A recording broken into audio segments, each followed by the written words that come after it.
having the series been leveled now, what are some positives West Indies can take away from? The biggest positive for me is the fighting spirit. We're not just giving up. Like, I remember there's been times West Indies would be in similar situations and will be rolled over real quickly. And so I really like the fight that they showed in both innings. I really like the fight that the bowlers showed, that when we weren't getting wickets, we saw that the bowlers, they were still bowling their line, they were still bowling their lengths. They were still bowling very good deliveries. Their pace was still up. Raston Chase still was tossing the ball up. That's a lot of positive for me, that the fighting spirit is there. The will to represent West Indies and do well is there. With the series on the line and a determined England team, what are some possible changes you see the West Indies could make? Possible changes I would make, and I'd hope West Indies would make, is probably look at having a change at the top of the order. Shane Mosley scored a half century in one of the practice games, and he was looking quite good as well. He's a left-hander as well, so Shane Mosley is a possible replacement for John Campbell. So I'd probably go with Shane Mosley and Craig Brathwaite at the top. At 3, I'd love to see Joshua De Silva, just to take Shea Hope the heat.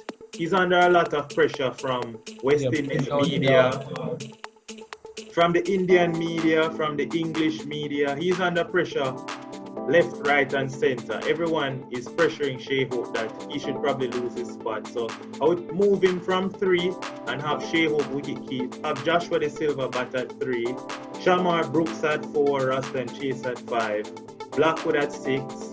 Then I'd look at Shea Hope playing at 7, and then I'd choose the same bowler. First innings of the second test, I noticed that Shannon Gabriel seemed tired, or Yes, yeah, I understand. He seemed a bit fatigued. He's a very good bowler. I wouldn't necessarily want to drop Gabriel because he showed that he's our #1 strike bowler. And just to remind you, Shannon Gabriel was, despite his figures of none for 79 in the first innings and none for 37 in the second inning, Shannon Gabriel bowled fantastic. Shannon Gabriel, he could have had both Ben Stokes and Dom Sibley in the first innings, and England could have been 190 for 5. That they wouldn't have taken 12 overs. They'd have to bat maybe the entire session before lunch. And so Shannon Gabriel bowled really well, but he didn't get any wicket. I would rather ask him if he's fit enough to play, and if he says that he's not fit enough to play, I would go for a like-for-like replacement in O'Shane Thomas. O'Shane Thomas, yes, I like that replacement. Same pace. Do you think England will make any changes to this winning team going into the third and final test match? It's a series decider, and so yes, I believe England will make a change. When I look at it, had Jofra Archer played, I think West Indies would have lost early and being honest. I think Jofra Archer would have enjoyed bowling on this Old Trafford wicket. And so Jofra Archer, I think he will definitely come back into the team. So possibly Sam Curran. I know it's unfair on Sam Curran because he's played 8 test matches for England, and whenever he's played, England has actually never lost again in England. So it's hard at Sam Curran, but I think Jofra Archer comes back in. I think James Anderson will come back in, maybe for Chris Wokes. Yeah, I know Chris Wokes was pretty good, but James Anderson with the new ball is a lot better. Chris Wokes took a lot of his wickets at the back end of the inning, so getting rid of the tail is not really going to be enough to hold his place in the team.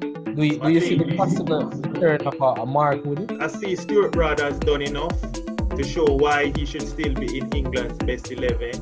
And so I think Mark Wood, he's a very good bowler, and definitely he's going to be in England's starting 11, maybe come the Ashes, because the Ashes will be in Australia and harder wickets, not a lot of seam movement. So Mark Wood and Jofra Archer are going to be England's 2 premier bowler for the Ashes. But for this series, against this West Indies attack, Stuart Broad definitely ahead of Mark Wood. Mark Wood, he didn't have any significant contribution in the first test, where Stuart Broad has definitely showed why the old boy still has a lot to offer to this English team. So I think Broad, Anderson and Archer will be the premier bowlers that England will be looking to select the third and final test. As it relates to their batting, I can't see England making any changes for their batting. So Only the bowling department they hope to change. It's been a very dramatic series. I've seen England 70 for 3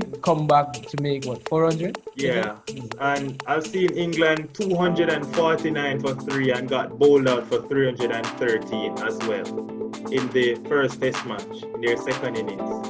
They were 249 for 3 and all of a sudden they collapsed. With the series up for grabs, what's your final prediction for the series? I think with these two teams, it's very difficult to predict. Teams are vulnerable to collapses, and so it's difficult to see which way the test match will swing. But I definitely believe that we will obtain a result, either in favor of the West Indies or in favor of England.